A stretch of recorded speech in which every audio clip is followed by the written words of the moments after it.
vais être honnête avec toi, j'avais pas du tout envie de te faire cette vidéo. J'ai juste envie d'aller, je sais que je dois aller à la salle, voire même j'ai envie d'aller me reposer un petit peu, tu vois, manger un petit truc, mon petit goûter, mon petit post-workout. Et en fait, je me suis rappelé d'un truc, c'est le principe que je vais te partager dans cette vidéo. C'est quand ça devient difficile, ne t'arrête pas, fais une pause.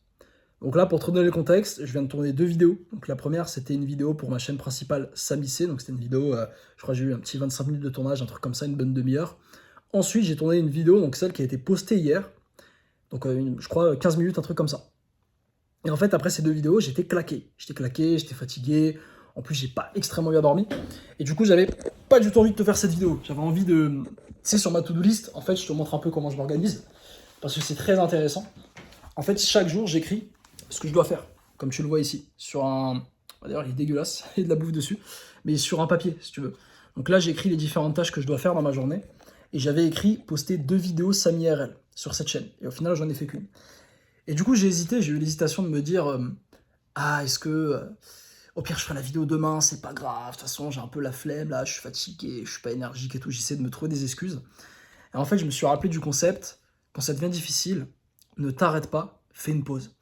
Et du coup, c'est ce que j'ai fait. J'ai fait une petite pause. J'ai arrêté, j'ai rien fait pendant genre 20 minutes. Je me suis posé tranquille et j'ai repris le téléphone, je te fais cette vidéo. Et en fait, ce principe, pourquoi il est important? Parce que faut que tu redéfinisses l'échec. L'échec, c'est pas le mec qui a raté quelque chose. L'échec, c'est pas le mec qui, au bout de la 5e rep, il a pas réussi à faire sa 5 reps comme il s'est dit. L'échec, c'est le mec qui arrête d'aller à la salle. L'échec, c'est pas le mec qui a des vidéos qui bident depuis je sais pas combien de temps. Non, l'échec, c'est le mec qui arrête. L'échec en business, c'est pas le mec qui a fait 0 € pendant un an. Non, c'est le mec qui a arrêté d'essayer de faire un business. Tu vois ce que je veux dire? L'échec, faut le redéfinir. L'échec, c'est juste abandonner. Pour te reprendre l'exemple des femmes, parce que c'est une chaîne séduction, des fois je l'oublie. Pour être honnête, pour moi, c'est plus une chaîne dev perso que séduction. Je mets la séduction, on va dire, pour t'attirer, d'accord, mais j'ai envie de te faire voir les choses en plus grand, en fait. J'ai envie que tu aies plus de perspectives, que tu penses pas qu'il y a que les meufs dans la vie. Mais pour la question des meufs, le mec qui a abordé 100 meufs, comme moi, par exemple, à l'époque, quand j'avais 20 ans, j'ai été aborder des meufs, j'ai été DM, etc. J'ai essayé de trouver une copine à l'époque et ça n'a pas marché. Donc je me la suis donnée pendant un mois et il y a eu 0 résultat. Et en fait, moi, j'ai arrêté le dating. Je suis sorti tout simplement pendant plusieurs années du dating market pour travailler sur moi. Mais en fait, c'était un repli stratégique. J'ai juste fait une petite pause et je suis revenu. Et quand je suis revenu dans le dating market, plus particulièrement cette année, vraiment à fond, hein, et ben là, mes résultats, ils ont explosé. Mais le mec qui a perdu le dating, qui a perdu avec les femmes, c'est le mec qui abandonne. C'est le mec qui arrête de date. C'est le mec qui va sur Reddit, se réfugier, qui va pleurer, etc. Donc il faut vraiment que tu retiennes ce concept. L'échec, c'est pas de rater, on s'en fout. En fait, il n'y a pas d'échec. L'échec, c'est t'apprends. Quand tu abordes une meuf et qu'elle te rejette, t'as appris quelque chose. T'as pas échoué, t'as appris. L'échec, c'est de ne pas y aller. L'échec, c'est de ne rien faire. L'échec, c'est pas le mec qui fait une vidéo qui bide. L'échec, c'est le mec qui poste pas de vidéo. L'échec en business, c'est pas le mec qui échoue. L'échec, c'est le mec qui n'essaye pas, c'est le mec qui n'investit pas en lui, c'est le mec qui ne tente rien. Parce que frérot, quand tu as un objectif que tu as vraiment envie d'atteindre, ton cerveau il va trouver des réponses. C'est un principe que j'ai lu dans le livre Psycho-cybernétique qui est excellent. Et en fait, c'est le principe que dans notre cerveau, on a un mécanisme automatique du succès.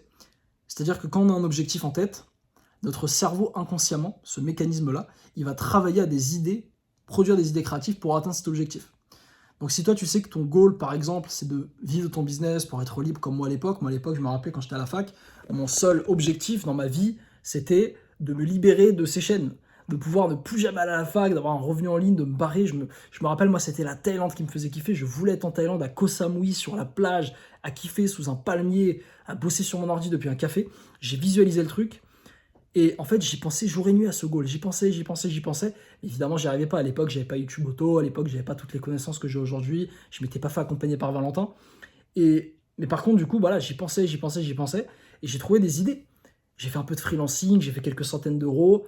Même à un moment donné, je me rappelle, j'avais mis de l'argent de côté pour arrêter mes études et me mettre directement à fond sur le business.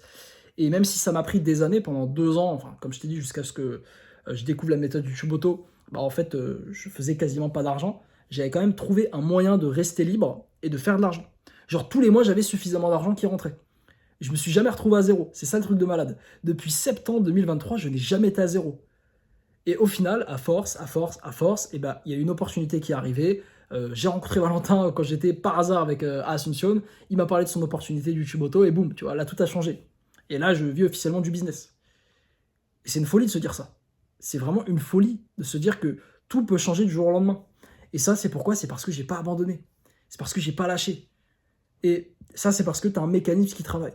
Donc vraiment, une fois que tu pars du principe que l'abandon, c'est l'échec, tu te dis, ok, comment je peux faire pour ne pas abandonner? Parce qu'il y a des moments qui vont être difficiles. Comme je t'ai dit, le truc tout con à la salle, l'exemple, tu te dis, vas-y, je vais faire 6 reps. Moi, actuellement, je suis à 90 au développé couché. J'essaie de faire 6 reps. Ok, boum, je prends la barre, tac, les 3 reps passent tranquille. La 4, elle est dure. La 5, j'y arrive pas, je bloque. Donc je repose la barre. Parce que moi, j'ai pas de spotter, j'ai pas envie de finir sur Insta, le mec, tu sais, qui meurt. Et du coup, qu'est-ce que je me dis? L'ancien Samy, il se dit, bon, vas-y, t'as fait que 4 reps, au calme, t'es fatigué, on refera les 6 reps à la prochaine séance. Excuse-moi, il y a mon nez qui gratte, ça me saoule. Et là, maintenant, je fais plus ça. Maintenant, je me rappelle du concept, non, Samy, n'abandonne pas, fais une pause. Donc, je pose la barre, je me repose un peu, je bois un coup, tac, 30 secondes, 1 minute. Puis je reprends la barre et je fais mes 2 reps et elle passe. Et au final, je peux quitter la séance en me disant, j'ai fait mes 6 reps. Tu vois, parce que j'ai pas abandonné. Et c'est exactement ça qu'il faut faire dans tous les domaines de ta vie, frérot. C'est une vidéo très courte, parce que c'est un concept très simple, je pense qu'il n'y a pas besoin de plus te l'expliquer. Quand les choses deviennent difficiles, ce qui est normal d'ailleurs, il faudra que je t'en fasse une vidéo, mais la vie est difficile, c'est encore heureux que ce soit difficile, faut que tu t'y attendes. Mais quand les choses deviennent difficiles, faut pas lâcher. Tout ce que tu as à faire, c'est ne pas lâcher. Continuer de bosser. Et à la limite, si vraiment tu sens que c'est beurre du burn-out, etc., tu fais une pause. Tranquille, fais une pause. Fais une pause, repose-toi, repose la barre, attends un petit peu, puis reprends-la, refais tes reps. C'est juste ça la vie. Parce que ton mécanisme du succès, il va travailler, il va se dire, ok, il va trouver un moyen d'atteindre ton objectif. Et si ton objectif aujourd'hui, c'est de lancer ton business en ligne, d'aller chercher un revenu sans avoir à montrer ton visage, grâce à YouTube, sans avoir de capital de départ, sans compétences, frérot, c'est YouTube Auto qu'il te faut. Et ton mécanisme du succès, si là, au moment où je t'en parle, il pense que YouTube Auto, ça peut t'aider à régler ce problème d'avoir un revenu en ligne et d'atteindre tes objectifs, eh bien frérot, clique sur le lien en description, check les 4 vidéos qu'on t'offre, et puis ensuite, réserve un appel directement pour voir si tu peux te faire accompagner tout simplement pour passer un cap grâce à YouTube Auto. Voilà frérot, à toi de voir. En tout cas, quoi qu'il arrive dans tous tes objectifs, n'abandonne jamais. Prends une pause si besoin, mais n'abandonne jamais.